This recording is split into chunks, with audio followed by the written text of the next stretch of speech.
Part 4. The journey Claire left the next morning. The repaired wheels spinning perfectly as she pedaled out of town. Elias stood by the lake for a while after she was gone, the air still damp from the night's rain. Her words, slow as just standing still, had worked into him like the persistent drip from a roof edge. He couldn't ignore them. The truth was, his life here had become comfortable to the point of inertia. His routines, once deliberate, had grown automatic. He wasn't really listening to the rain anymore. He was just hearing it. The thinking road had become a loop rather than a path. The watchmaker's shop was steady work, but it was safe work, requiring no real leap. Even his father's notebook had started to gather dust. That week, Elias began walking farther than usual, past the poplar grove where the thinking road ended. The gravel gave way to narrow dirt tracks, and the lake's shoreline grew wild, choked with reeds. Here, the rain smelled sharper, mixed with the scent of pine.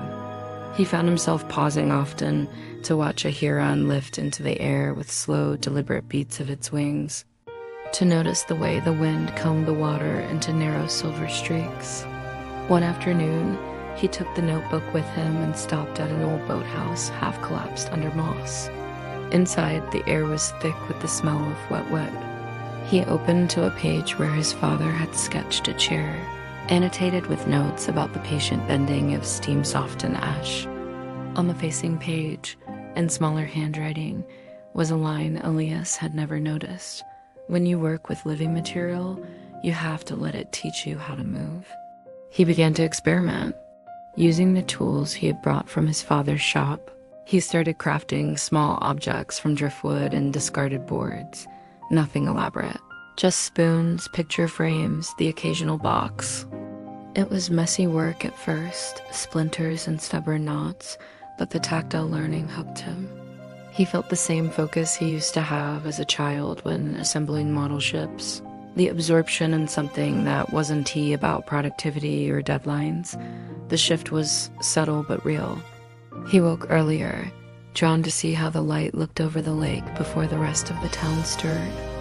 The walk to the boathouse became as much a part of his days as his morning coffee. Sometimes he would sit for an hour without working, simply listening to the rain on the roof, tracing patterns in the grain of wood. He began to notice changes in himself, a loosening of that inward restlessness replaced by a different kind of curiosity.